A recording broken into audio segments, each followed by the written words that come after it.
Good morning students. इस online platform पर आप सभी का हार्दिक स्वागत है।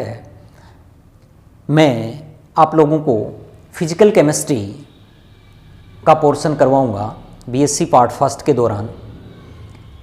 फिजिकल केमिस्ट्री स्टार्ट करने से पहले किस टाइप का कौन कौन से पेपर्स होते हैं, कितनी कितनी मार्किंग के होते हैं और ओवरऑल कुल कितने marks BSc first year, second year, third year का रहता है, उसके बारे में कुछ लेआउट आप लोगों को बता देता हूँ। अपने यहाँ बीएससी जो है वो पास कोर्स चलता है, बीएससी पास कोर्स। एक चलता है ऑनर्स, वो यहाँ है नहीं। बीएससी के दौरान ये 3 इयर्स की स्कीम है, 3 इयर्स जो यूजी डिग्री आपको मिलती है, अंडर ग्रेजुएट डिग्री। सबसे पहले BSc part first. BSc part first में 2 टाइप्स के सब्जेक्ट होते हैं। एक होते हैं कंपलसरी सब्जेक्ट, कंपलसरी सब्जेक्ट्स,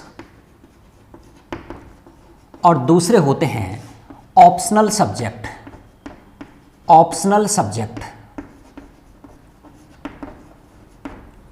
अब देखिए, कंपलसरी जो सब्जेक्ट हैं ये केवल पास करना अनिवार्य है, इनके मार्क्स हैं वो ऑप्शनल सब्जेक्ट के साथ नहीं जोड़े जाते हैं। या मैं ऐसे कह सकता हूं कि बीएससी पार्ट फर्स्ट में केवल इन्हें पास करना है। अगर ये बीएससी पार्ट फर्स्ट में पास नहीं होते तो पुनः मौका मिलता है सेकेंड ईयर के साथ, थर्ड ईयर के साथ। बाकी इनके मार्क्स आप लोगों के कुल ग्रेडिंग में नहीं जोड़े जाते हैं। कंपलसरी सब्जेक्ट के दौरान 4 पेपर आते हैं, जनरल इंग्लिश, जनरल हिंदी,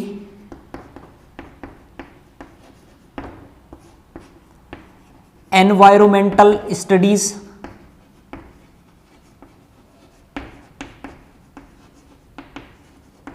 और लास्ट आता है कंप्यूटर एप्लीकेशन, कंप्यूटर एप्लीकेशन। इन 4 पेपर कंपलसरी पेपर हैं, इन्हें पास करना अनिवार्य है। ऑप्शनल सब्जेक्ट में मैं इसे 2 ग्रुप में बांट देता हूं। एक आता है आपका पीसीएम ग्रुप और दूसरा आता है सीबीजेड ग्रुप, सीबीजेड ग्रुप। अब ध्यान रखिएगा, ये पीसीएम वाला है, ये मैथ्स ग्रुप कहलाता है, मैथ्स ग्रुप, मैथ्स ग्रुप। और सीबीजेड वाला बायो ग्रुप कहलाता है, बायो ग्रुप। अब यहां 3 सब्जेक्ट रहते हैं। यहां रहता है फिजिक्स, पी का मतलब, सी का मतलब केमिस्ट्री, और एम का मतलब मैथमेटिक्स से है। यानी ये 3 सब्जेक्ट उसके अनिवार्य रूप से रहेंगे जिसके पास मैथमेटिक्स है। ऐसे ही बायो के पास केमिस्ट्री, केमिस्ट्री, बॉटनी, बॉटनी, और लास्ट वाला जूलॉजी का पोर्शन रहता है, जूलॉजी। 3 सब्जेक्ट। अब ध्यान रखिएगा, ये जो ऑप्शनल सब्जेक्ट हैं ये प्रत्येक 150 मार्क्स के हैं, यानी 150 मार्क्स के हैं। केमिस्ट्री भी 150 मार्क्स का है, ये भी 150 मार्क्स का है, और आपका बॉटनी भी 150 मार्क्स का है, और जूलॉजी भी 150 मार्क्स का। ऐसे ही फिजिक्स पर 150 मार्क्स की, केमिस्ट्री 150 और मैथमेटिक्स भी 150 मार्क्स का। अब ध्यान रखिएगा, ये जो 150 मार्क्स हैं तीनों ऐड होंगे तो इसका मतलब है कि बायो ग्रुप वाले के साथ भी 450 मार्क्स का हो गया, और मैथ वाला भी कितने का, 450 मार्क्स का। तो कुल मिला के मैं ऐसे कह सकता हूं कि आपको 450 में से अंक निर्धारण होना है। क्लियर? 450 मार्क्स हैं, ये 3 सब्जेक्ट्स में बढ़ जाते हैं। प्रत्येक सब्जेक्ट है वो 150 मार्क्स का है, 150 मार्क्स का है। अब देखिए, मैं चर्चा कर लेता हूं, चूंकि ये जो प्रत्येक सब्जेक्ट है इनमें से हर सब्जेक्ट में प्रैक्टिकल विषय है, इसलिए सामान्यतः फिजिक्स, केमिस्ट्री, बॉटनी और जूलॉजी 4 ऐसे सब्जेक्ट हैं जिनमें प्रैक्टिकल 50 मार्क्स का होता है, यानी 50 मार्क्स का है, जबकि मैथमेटिक्स में प्रैक्टिकल है वो 30 मार्क्स का है। 4 में एक जैसा पैटर्न चलता है, और प्रत्येक सब्जेक्ट, ये जो फिजिक्स है चाहे केमिस्ट्री है, प्रत्येक सब्जेक्ट 3 पेपर्स में डिवाइडेड रहता है। यानी मैं ऐसे कह सकता हूं कि जैसे मैं केमिस्ट्री की बात करता हूं तो केमिस्ट्री 3 पोर्शन, 2 पोर्शन में बढ़ जाता है। एक आता है आपका थ्योरी का पोर्शन, थ्योरी मार्क्स, और दूसरा बढ़ जाता है प्रैक्टिकल मार्क्स, प्रैक्टिकल। ये 150 मार्क्स का है, 150 marks. In 150 marks out of 100 marks is theory and remaining 50 marks is practical. 50 marks का प्रैक्टिकल होगा। क्लियर। अब ये जो थ्योरी का पोर्शन है ये जो 100 मार्क्स का है, ये 3 पेपर्स में, यानी कहने का मतलब है कि आपका प्रत्येक पेपर केवल मैथमेटिक्स को छोड़ के, क्योंकि मैथमेटिक्स में 120 यानी 120 मार्क्स का थ्योरी होती है, 30 मार्क्स की प्रैक्टिकल है।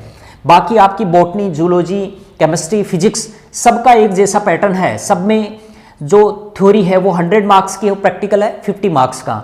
ये जो थ्योरी है 100 मार्क्स की, ये 3 पेपर्स में डिवाइडेड रहती है, 3 पेपर्स। प्रत्येक थ्योरी है वो 3 पेपर में डिवाइडेड रहेगी। ये जो 3 पेपर्स हैं, ये 3 पेपर फर्स्ट, ऐसे ही पेपर सेकंड और ऐसे ही पेपर थर्ड, 3 भागों में बट जाती है पेपर थर्ड। क्लियर। ये जो पेपर फर्स्ट है इसको हम केमिस्ट्री की भाषा में कह देते हैं इनऑर्गेनिक केमिस्ट्री का पेपर, इनऑर्गेनिक केमिस्ट्री। इसे मैं कह देता हूं ऑर्गेनिक केमिस्ट्री, ऑर्गेनिक केमिस्ट्री। और ये कहलाता है आपका फिजिकल केमिस्ट्री का पोर्शन, फिजिकल केमिस्ट्री। कुल मिला के 3 पेपर्स हो गए और ये तीनों मिलाकर 100 मार्क्स के हैं। ध्यान रखिएगा इनऑर्गेनिक केमिस्ट्री का है ये 33 मार्क्स का है। कितने का है? 33 मार्क्स का। ऑर्गेनिक केमिस्ट्री का पेपर भी कितने का है? 33 मार्क्स का। और ये आपका फिजिकल केमिस्ट्री का भी 34 मार्क्स का। तो 33, 33 और 34 ओवरऑल कितने का है? 100 मार्क्स का। अब आपको प्रत्येक पेपर को पास होने के लिए 12 अंक चाहिए। प्रत्येक पेपर को पास होने के लिए कितने अंक चाहिए? 12। तो ओवरऑल मैं ऐसे कह सकता हूं कि मिनिमम पासिंग मार्क्स है वो कितने? 36 मार्क्स आपको अनिवार्य है। अगर आप 36 मार्क्स प्राप्त कर लेते हो तो आप उसमें से पास हो जाते हो। अब ध्यान रखिएगा 12 नंबर मिनिमम है, तो ऐसा नहीं है कि आपके 12 नंबर नहीं आए, एक में ज़्यादा आ गए एक में कम आ गए। मान लीजिए इसमें 5 है, इसमें 18 आ गए, तो ऐसी स्थिति में भी ओवरऑल मार्क्स कितने चाहिए? 36। ऐसा नहीं कि इंडिविजुअल पेपर में देखा जाता है। प्रैक्टिकल में ये जो 50 मार्क्स हैं इनमें न्यूनतम 18 मार्क्स होने चाहिए। 18 मार्क्स एलिजिबिलिटी या पासिंग होने के लिए अनिवार्य है। ये था आपका केमिस्ट्री का पोर्शन। अब ध्यान रखिएगा ये जो प्रत्येक पेपर है इनऑर्गेनिक केमिस्ट्री का, चाहे ऑर्गेनिक का, चाहे फिजिकल केमिस्ट्री का, प्रत्येक पेपर 5 भागों में डिवाइडेड रहता है। प्रत्येक पेपर 5 यूनिटों में डिवाइड रहता है, यानी each paper are divided into 5 units. यानी ये जो प्रत्येक है, इनऑर्गेनिक है चाहे ऑर्गेनिक है चाहे फिजिकल है, ये 5-5 यूनिटों में डिवाइड रहेगा। और प्रत्येक यूनिट से आपको 2 प्रश्न पूछे जाएंगे, 2 क्वेश्चंस आपको पूछे जाएंगे। और उन प्रत्येक यूनिट में से एक क्वेश्चन का सिलेक्शन करते हुए आपको ओवरऑल कितने करने?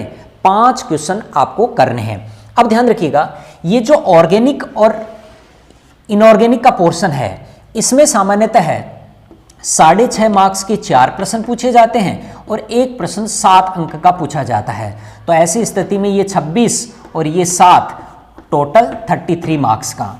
लेकिन ध्यान रखिएगा फिजिकल केमिस्ट्री के पोर्शन में सामान्यतः 7-7 नंबर के 3 प्रश्न होते हैं यानी 21 और 6.5 नंबर के 2 प्रश्न होते हैं यानी 13 नंबर के प्रश्न। तो ऐसी स्थिति में ओवरऑल 34 मार्क्स का होता है। तो मैंने आप लोगों को बता दिया कि सामान्यतः 4 + 1 यानी 5 टोटल, ऐसे ही 3, 2, 5। तो ध्यान रखिएगा प्रत्येक जो पेपर है वो 5 यूनिट्स में डिवाइड रहेगा और प्रत्येक यूनिट से आपको 2 प्रश्न पूछे जाएंगे, 2 क्वेश्चंस पूछे जाएंगे और उनमें से किन्हीं एक प्रश्न का जवाब देते हुए कुल 5 प्रश्नों के आपको उत्तर देने हैं। अब ध्यान दीजिएगा मैं आप लोगों को इनमें से केमिस्ट्री का जो पोर्शन करवाऊंगा वो फिजिकल केमिस्ट्री का पोर्शन है जो 34 मार्क्स का है। अब मैं चर्चा कर लेता हूँ फिजिकल केमिस्ट्री में कौन कौन सी यूनिट्स हैं जिनके बारे में अपन चर्चा करेंगे और ये यूनिट्स में से कौन सी मेजर यूनिट है जो आप लोगों को आगे, क्योंकि कंपटीशन के हिसाब से आगे अगर आप एमएससी वगैरह करना चाहते हो या अन्य कोई कंपटीशन दोगे तो इनमें से कौन सी यूनिट अति महत्वपूर्ण है। तो ध्यान रखिएगा मैं चालू करता हूँ फिजिकल केमिस्ट्री का पोर्शन। फिजिकल केमिस्ट्री, ये फिजिकल केमिस्ट्री का मैंने आपको बता दिया 34 मार्क्स का है, 34 मार्क्स का है और मिनिमम पासिंग मार्क्स कितने चाहिए? 12 है। क्लियर। अब ये 5 यूनिट्स में डिवाइडेड है। यूनिट फर्स्ट जो है, यूनिट फर्स्ट में आती है लिक्विड स्टेट। यूनिट फर्स्ट कौन सी है? Liquid state. यूनिट जो सेकंड है, यूनिट सेकंड वो आती है आपकी gaseous state, gaseous state. Unit जो थर्ड है, यूनिट थर्ड आती है, वो आती है सॉलिड स्टेट। क्लियर? ऐसे ही यूनिट फोर्थ है, वो आती है कोलोइडल स्टेट, कोलोइडल स्टेट। और यूनिट फिफ्थ है, यूनिट फिफ्थ वो आती है केमिकल काइनेटिक्स, केमिकल काइनेटिक्स। ये 5 यूनिट आप लोगों के सिलेबस में मेंशन कर रखी है, liquid state, gas state, solid state, colloidal state and chemical kinetics. अब मैं ऐसे कह सकता हूं कि ये चीजें आप लोगों ने पढ़ी है प्राथमिक कक्षा 11 के अंतर्गत। इन्हें सम्मिलित रूप से कह सकते हैं states of matter, states of matter. Clear? यानी ये स्टेट्स ऑफ मैटर का पोर्शन है। अब एक चीज का ध्यान रखिएगा, ये जो आपकी यूनिट फर्स्ट है, इसी यूनिट फर्स्ट के अंतर्गत एक कंसेप्ट दिखा रखा है जिसको कह देते हैं mathematical concept, mathematical concept, mathematical concept.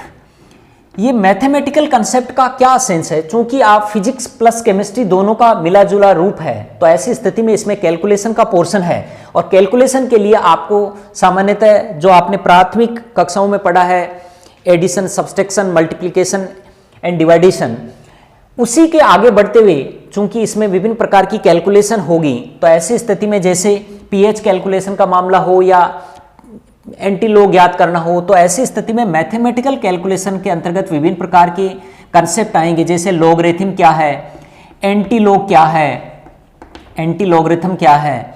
ऐसे ही कुछ कई बार किसी लिमिट के साथ विभिन्न प्रकार की प्रक्रियाएं करनी पड़ती है, तो उन्हें अपन कह देते हैं डिफरेंशिएशन है, अवकलन जिसको अपन कह देते हैं। ऐसे ही इंटीग्रेशन की बात आ जाती है, समाकलन है। तो ऐसी स्थिति में ये कुछ मूल बेसिक कंसेप्ट है, किस तरीके की लिमिट का, किस तरीके की लिमिट लगाकर आप किस राशि का इंटीग्रेशन या डिफरेंशिएशन करने पर उसका सॉल्यूशन क्या होगा, ये प्राथमिक जानकारियां हैं। इनके अलावा मैथमेटिकल कंसेप्ट में ग्राफिकल रिप्रेजेंटेशन भी आ जाता है, ग्राफ किस तरीके से प्लॉट करते हैं या किन्हीं दो राशियों के मध्य संबंध बताने के लिए सामान्यतः ग्राफ प्लॉट किया जाए तो किस टाइप के ग्राफ आ सकते हैं, तो ग्राफिकल रिप्रेजेंटेशन भी इसी के अंतर्गत आ जाता है। कुछ अलग पोर्शन भी इसके अंतर्गत दिया गया है, जैसे परम्यूटेशन, कम्यूटेशन। तो ऐसी स्थिति में क्रमचय और संचय के बारे में भी इनके अंतर्गत दिया हुआ है। ये कहलाता आपका यूनिट फर्स्ट में ही दिया हुआ है मैथमेटिकल कंसेप्ट के दौरान। तो ओवरऑल जो आपका फिजिकल केमिस्ट्री का पोर्शन है, ये सभी महत्वपूर्ण है। ध्यान रखिएगा, ये आप लोगों ने कक्षा 11th के अंतर्गत पढ़ा है liquid state and gas state, यानी स्टेट्स ऑफ मैटर के दौरान, और सॉलिड स्टेट के बारे में आपने चैप्टर नंबर 1 12th क्लास के अंतर्गत पढ़ा है। ये जो कोलोइडल स्टेट है, ये कोई स्टेट ऑफ मैटर नहीं है, यानी पदार्थ की कोई अवस्था नहीं है। ये सामान्यतः है विलियन का एक प्रकार है। विलियन का प्रकार का मतलब है कि सॉल्यूशन अपन किसे कहते हैं, दो या दो से अधिक पदार्थों का समांगी मिश्रण क्या कहलाता है, जो आपस में पूर्ण रूप से मिश्रित हो जाए तो अपन उसे क्या कह देते हैं, विलियन कह देते हैं। अब ध्यान दीजिएगा, ये विलियन है, इसके दो पोर्शन होते हैं, एक कहलाता है सोल्यूट, एक पोर्शन कहलाता है सोल्यूट और दूसरा पोर्शन कहलाता है सोलवेंट। दो हिस्से होते हैं। सोल्यूट जो हिस्सा होता है वो सामान्यतः सोलवेंट में डिजोल्व रहता है। तो ये जो सोल्यूट आप ले रहे हो, ये जो आपने सोल्यूट लिया है, ये सोल्यूट सोलवेंट में डिजोल्व रहेगा। अब ये सोल्यूट के पार्टिकल्स जो होते हैं, सोल्यूट के जो कण होते हैं, यानी विलेय के जो कण हैं, उनकी साइज क्या है, उनका आकार क्या है, इन सोल्यूट पार्टिकल्स का आकार पर ही डिपेंड करेगा। अगर सोल्यूट पार्टिकल्स का आकार 10⁻⁷ सेंटीमीटर से छोटा है, यानी इससे छोटे हैं, तब ऐसे में जो विलियन बनेगा उसे हम कह देते हैं ट्रू सॉल्यूशन। उसे अपन क्या कह देते हैं, ट्रू सॉल्यूशन के नाम से जानते हैं। अगर सोल्यूट पार्टिकल्स की साइज 10⁻⁵ सेंटीमीटर से लार्ज है, इससे भी बड़ी है, तब ऐसी स्थिति में उसे अपन कह देते हैं सस्पेंशन। तब अपन उसे क्या कह देंगे, सस्पेंशन। और अगर इनकी साइज 10⁻⁵ सेंटीमीटर से तो छोटी हो, परंतु 10⁻⁷ सेंटीमीटर से लार्ज हो, तब अपन क्या कह देते हैं, कोलोइडल सॉल्यूशन कहा जाता है। तब वो क्या कहलाता है, कोलोइडल सॉल्यूशन के नाम से जाना जाता है। तो यहाँ जो कोलोइडल अवस्था दी है वो इसके बारे में चर्चा करवाना चाह रहा है, यानी उस सोल्यूट पार्टिकल की साइज क्या है। क्लियर। अगला आता है केमिकल काइनेटिक्स। केमिकल काइनेटिक्स का मतलब है कि कोई भी रासायनिक अभिक्रिया होती है, आप लोगों ने कक्षा 11th के दौरान पढ़ा है, थर्मोडायनेमिक्स भी पढ़ी है, केमिकल काइनेटिक्स कक्षा 12 के अंतर्गत पढ़ी है। थर्मोडायनेमिक्स में आप लोगों ने पढ़ा कि कोई भी अभिक्रिया होगी या नहीं होगी, यानी कोई अभिक्रिया होने की संभावना है या नहीं है, उसकी प्रोबेबिलिटी की जांच करने के लिए आपने क्या ले लिया, केमिकल थर्मोडायनेमिक्स का सहारा लिया, रासायनिक जो ऊष्मागतिकी है उसका सहारा लिया, यानी उसके आधार पर यह बता सकते हो कि कौन सी रासायनिक अभिक्रिया होगी या नहीं होगी। अब होगी तो कितनी मात्रा तक होगी, इसके बारे में हमारे को कौन सूचना देता है, केमिकल इक्विलिब्रियम। केमिकल इक्विलिब्रियम का मतलब है कि रिएक्टेंट कितना प्रोडक्ट में चेंज हो गया। तीसरी चीज आती है कि सामान्यतः आपने ये जान लिया कि कोई अभिक्रिया हो रही है, नहीं हो रही है, हो रही तो कितनी मात्रा में हो रही है। थर्ड बिंदु आता है कि ये हो रही है अभिक्रिया तो किस दर से हो रही है, यानी उसकी स्पीड क्या है। और स्पीड को मेजर करने के लिए रसायन विज्ञान की जो शाखा काम में ली जाती है, रासायनिक अभिक्रिया को किस दर से गठित हो रही है, उस शाखा को हम क्या कह देते हैं, रासायनिक बलगतिकी। अर्थात रासायनिक बलगतिकी के अंतर्गत अपन कौन सी अभिक्रिया किस दर से संपन्न होती है या कितनी देर में संपन्न होगी, इसके बारे में बताया जाता है। अब इसके अंतर्गत विभिन्न प्रकार की कोटि की अभिक्रियाओं, विभिन्न प्रकार की कोटि की अभिक्रियाओं का मतलब है कि एक साथ कितने अभिकारक के अणु हैं वो आपस में टक्कर करके रिएक्ट प्रोडक्ट में चेंज हो रहे हैं, तो इनके बारे में केमिकल काइनेटिक्स में समझाया गया है। तो ये कुल मिला के आपका 5 यूनिट्स थी। प्रत्येक यूनिट मैंने कहा कि इनमें से 3 यूनिटों में से 7 अंक के प्रश्न पूछे जाएंगे और 2 यूनिटें ऐसी है जिनमें से 6.5 मार्क्स के क्वेश्चंस पूछे जाएंगे। अब ये डिसाइड नहीं है कि कौन सी यूनिट को कितना वेटेज दिया जाए, क्लियर, लेकिन कोशिश ये रखी जाती है, जैसे मैंने बता दिया आपको, 3 जो मेजर यूनिट होती है उसको ज़्यादा मार्क्स, जो कमजोर यूनिट होती है उसको थोड़ा कम वेटेज दिया जाता है। अब ये जो स्टेट्स ऑफ मैटर वाली पोर्शन है, एक है आपका कोलोइडल स्टेट, एक केमिकल काइनेटिक्स, कुल मिला के 3 मेजर पोर्शन में बढ़ जाती है। स्टेट्स ऑफ मैटर 3 यूनिटों में डिवाइडेड रहता है, liquid state, gas state, solid state. Liquid state बहुत छोटा सा पोर्शन है। स्टेट्स ऑफ मैटर की बात करता हूं मैं, हल्का सा इनकी प्राथमिक जानकारी दे देता हूं। स्टेट्स ऑफ मैटर से क्या सेंस है, मैटर का मतलब होता है कि कोई भी ऐसी वस्तु, एनीथिंग विच कंटेन ए मास, यानी कोई भी ऐसी वस्तु जो द्रव्यमान केंद्रित करती है या स्थान घेरती है, उस पदार्थ को, उस वस्तु को अपन क्या कह देते हैं, द्रव्य के नाम से जानते हैं, उसे पदार्थ या वस्तु कहा जाता है। यानी कोई भी ऐसी थिंग, कोई भी ऐसी चीज जो स्थान घेरती हो, जिसका कोई ना कोई थोड़ा बहुत द्रव्यमान होता हो, वो क्या कहलाती है, पदार्थ या द्रव्य कहलाती है। नॉट ए द्रव्य, द्रव्य लिक्विड, द्रव्य एक प्रकार पदार्थ की एक अवस्था है, जबकि द्रव्य का मतलब क्या होता है, पदार्थ से है।